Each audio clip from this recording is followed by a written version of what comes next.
سيداتي أنساتي سادتي، أهلا ومرحبا بكم معنا في لقائنا المتجدد مع من نشأ في جنة العلماء بالأزهر الشريف، راشدنا للعلم متخصص في علم اللغة وعلم الكتاب العزيز والسنة النبوية الشريفة، ولم يزل على عهده خلفا صالحا تقيا ورعيا عفيفا لا تشبع نفسه من التقيد تقربا لله. ونستهل لقاءنا اليوم بتقديم فائق التحيات لفضيلة الشيخ محمد متولي الشعراوي. السعادة والشقاء. بسم الله الرحمن الرحيم. يوم يأتي لا تكلم نفس إلا بإذنه فمنهم شقي وسعيد، فأما الذين شقوا ففي النار لهم فيها زفير وشهيق خالدين فيها ما دامت السماوات والأرض إلا ما شاء ربك إن ربك فعال لما يريد. وأما الذين سعدوا ففي الجنة خالدين فيها ما دامت السماوات والأرض إلا ما شاء ربك عطاء غير مجذوذ. صدق الله العظيم. قال تعالى: يوم يأتي لا تكلم نفس إلا بإذنه فمنهم شقي وسعيد. يعني ها يوم القيامة احنا دلوقتي بنجادل عن بعض، ها أنتم هؤلاء جادلتم عنهم لسان طويل وجادلتم عنهم في الحياة الدنيا، فمن يجادل الله عنهم يوم القيامة؟ ما فيش حد يقدر يتنفس. كان لك حرية أن تتكلم، في الآخرة ما فيش حد له حرية أن يتكلم. ما كانش ربنا يأذن لك أن تتكلم ما تتكلمش. وبعد ذلك حين تواجه بحقائق كنت تنكرها في الدنيا ولا تسمعش فيها الكلام، يحصل لك ايه؟ بهت ما يقدرش حتى يتكلم لحد ما ربنا يقول له ايه؟ تتكلم. معنى السعادة ومعنى الشقاء في هذه الآية. السعادة هي انبساط النفس خلاص لخير موجود او لخير منتظر، هذه السعادة. والشقاء شيء ضار متخوف منه الانسان في دلوقتي او يجي بالايه؟ يبقى ما السعاده هتحققها ايه؟ انبساط النفس لكل ما يسرها. والشقاء ايه؟ انقباض النفس لكل ما يحزنها ويؤلمها. دي السعاده. بس بقى السعاده والشقاء لهم عمر. فيه انسان يسعد بغايه يحبها بس الغايه قصيره، بيشرب خمر عشان ينبسط كده نقول له انت بتعملها عشان بس تنبسط وتسيب همك، وبعدين يحصل لك اللخبطه اللي بتحصل. اولا من ساعه ما بتشرب البتاع اللي بتشربها دي عشان تنسى همك ملهاش طعم حلو. ولذلك تبص كده وانت بتتفرج على السينما تلاقي اللي بيشربوا خمره ياخدوا الكاس وما ياخدوش مزمزه كده، لانه لا يريد ان يمرره على منطقه الذوق لان طعم وحش. لكن لما بيشرب كاس ليمون ولا كاس مانجا ولا كاس برتقال منطقه الذوق هنا بتستلذ منه، انما دي لا. ولذلك قال لك اوعى تفتكر ان خمر الاخره زي خمر الدنيا. ده خمر الآخرة لذة تشربها لذة، خمر الدنيا مش لذة. طيب خمر الدنيا لما بتشربها بيحصل لك فيها ايه؟ تنزف. مرار ناس يشربوها يتآيوا. خمر الآخرة لا مش كده. طيب خمر الدنيا بتخليك تلخبط بقى وحركتك وتوازن. الخمر الأولى لا غول فيها لا تغتال العقول. يبقى اداني لذتها واداني انني ما اطلعهاش الى ما انزفش يعني ولا ينزفون، وما تدينيش لا غياب عقل. انت بتعملها غباء. ليه؟ لانك انت ما بتعملهاش الا لما تكون عايز تتوه من همومك. يقول لك الهم الله لا يشرع انك تنساه، لازم تستحضره امامك عشان عقلك يفكر في ازاي تتخلص منه. انما تستر نفسك عنه ما ينتهي، يبقى موجود برضه هتصحى تلاقيه. فاذا شرب الخمر علشان نسيان الهم اولا بيضيع العقل اللي كان ممكن يستعمل في ازاله هذا الهم واسبابه، تبقى ضاعت. إذا الحق سبحانه وتعالى ساعة ما يدينا حاجة ناكلها أو حاجة نشربها يبقى هي دي صلاح الجسم وصلاح الحركة إيه فيها. إحنا في الدنيا مثلا نيجي عايزين أوتومبيل حرث ولا بتاع، يقول لك شغله بالسولار، الوقود اللي بيطعموا به مخصوص.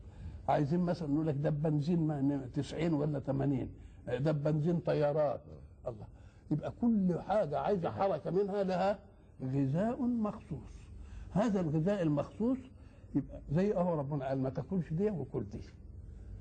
نعم، لما ادم ربنا قال له كل من كل الشجر ده وبس، الشجر دي مش ما تاكلش منها، قال له لا تقربها، مش ما تاكلش، ما تجيش ناحيتها حد. لان الحق سبحانه وتعالى في اوامر الحلال والحرام يقول لك ايه؟ تلك حدود الله فلا تعتدوها. ومره قلت تلك حدود الله فلا تقربوها. لا تعتدوها دي في امر الحل، يفضل عند الحل ولا تتعداش، انما الحرام مش ما تتعداش، لا ما تقربوش حتى، لانك لما قربت لو تقرب منه يمكن نفسك تغريك بانك تدخل فيها. الحق سبحانه وتعالى بيعطي كل حاجه لكن صنعه البشر، يعني شوف الفرق بين صنعه ربنا وصنعه البشر. الله خالق الانسان وخالق الانعام اللي بناكلها وبنشرب منها. يوم الحق سبحانه وتعالى يخلي فضلات الانعام المخلوقه لله احنا نستلقيها منها بايدينا كده ونعمل منها وقود، الستات يروحوا يستلقوها ويعملوها كده ويعملوا منها البتاع اللي بنولعه، او نرميها في الزرع يخصبه. ادي فضلات الحيوان. لكن فضلات البنزين ولا فضلات الغاز ولا فضلات مميت. كمان الحاجه اللي ماشيه ببنزين بطاقتها بمجرد ما يخلص منها البنزين تقف. طب تعالى في الانسان، الطعام والشراب والهواء وقوده. يقول لك ايه؟ إن يقدر يصبر عن الاكل شهر، لان هو لما كان زياده عن المطلوب اتخزن له دهن، لما يجي يجوع الدهن. والميه 10 ايام، الهواء لا ولا لحظه. ولذلك لا يملك الله الهواء لاحد ابدا، لانه على ما يرضى كن موت. انما دي يمكن احتان، يمكن حد يحن عليا، يمكن بالشكل ده. اذا فكل حاجه اكل. لما ادم قال له كل من الشجره دي ولا تقربش دي، طول ما هو كده كان كويس. لما كان من الشجره ماذا حدث؟ شوف طفقا يخصفان عليهما من ورق الجنه بدت لهما سوآتهما. الله، طب مثلا المكان اللي احنا بنتمول منه والمكان اللي احنا بنتغوط منه، ايه الفرق بينه؟ ايه الفرق بين المكان اللي يتمول منه مناخير؟ ما هي مناخير. وايه الفرق بين المكان اللي بتغوط منه فتحه زي البق؟ ايه الفرق؟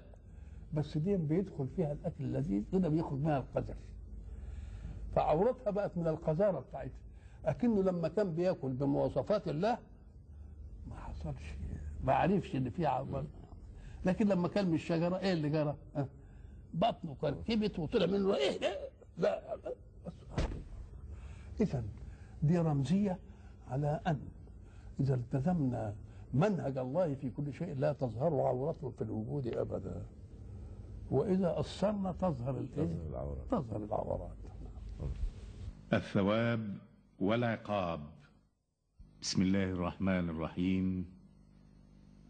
إن الذين آمنوا وعملوا الصالحات كانت لهم جنات الفردوس نزلا خالدين فيها لا يبغون عنها حولا. صدق الله العظيم. قال تعالى: إن الذين آمنوا وعملوا الصالحات كانت لهم جنات الفردوس نزلا خالدين فيها لا يبغون عنها حولا. ما هو الثواب وما هو العقاب في هذه الآية؟ ما دام جنة يبقى فيها ثواب لأن النار هي اللي هيبقى فيها العقاب. هو اتكلم على الجنة. الجنة دي الجزاء الأوفى لمن آمن في دنياه وعمل صالحا. ومعنى النزل هو المكان الذي تستقر فيه بعد مشوار، زي ما بنسميها الفنادق. نسميها ايه؟ نزل. بس نزل من مين؟ صنعة البشر هي التي أعدت النزل. ده ربنا هو اللي أعد النزل. يبقى نزلا من مين؟ من الله. يبقى هندسه بقى على اصلها ونعيم على اصله، والنزل ده بيخدمونا كده، انما لا، ما حدش يخدمنا. انا قاعد في الجنه لوحدي، ساعه ما يطرأ الشيء ببالي يجي لي ايه العظمه دي دلوقتي في اللي موجود دلوقتي غير كده خالص. ليه؟ لان النزل هذا هو الذي اعده الله. النزل اللي احنا بنقول عليه ده اعده البيت للبشر. يا ترى يخلصوا الخدمه ولا يخلصوا الطهي ولا ما يخلصوا الاستجابه الى اوامر ولا ما يخلصوا الفرش نظيف ولا مش نظيف، لان هم اللي عادين النزل. والبشر واصحابه اغيار. يا ترى بيعمل عمل باخلاص ولا بيعمل عمل بتدليس ولا امكانياته ضعيفه، انما النزل اللي اعده مين؟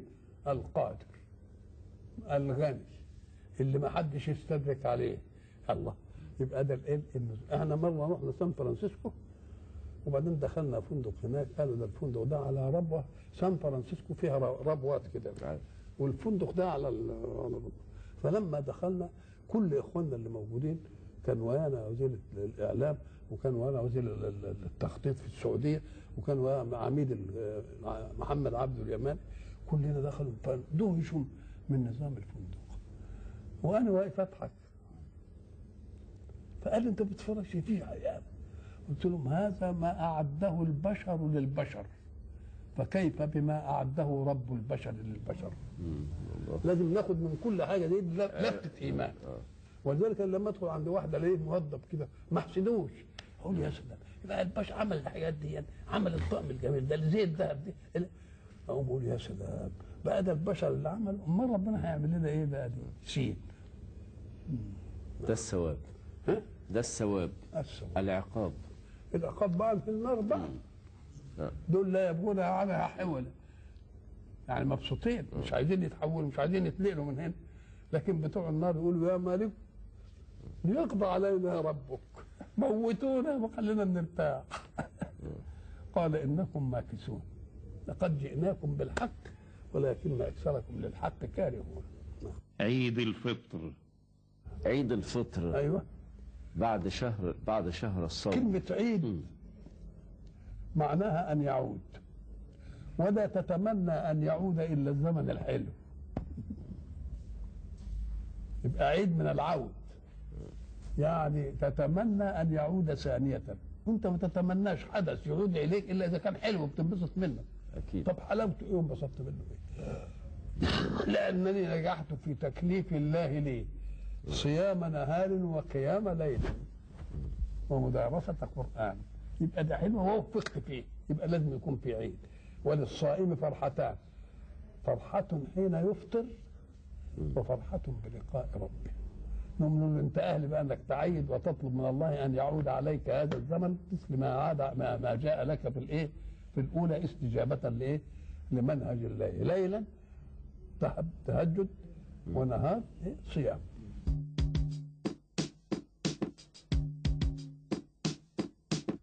نود من سيادتك أن توجه كلمة إلى الأمة الإسلامية والمسلمين في كل مكان بمناسبة هذه الأيام المباركة. نسأل الله سبحانه وتعالى لكل المسلمين أن لا يكونوا مسلمين بالاسم ولا بشهادة الميلاد، يكونوا مسلمين بالواقع، منقادين لمنهج الله ليكونوا عبادا لله.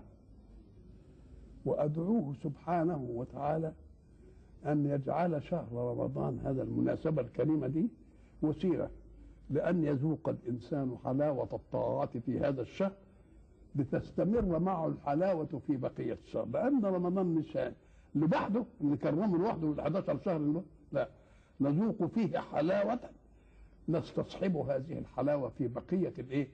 في بقية الشهر كله.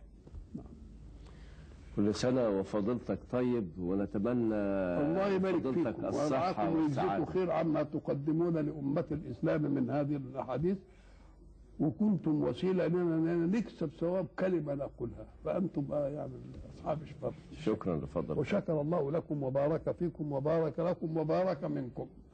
شكرا. وإلى لقاء آخر إن شاء الله.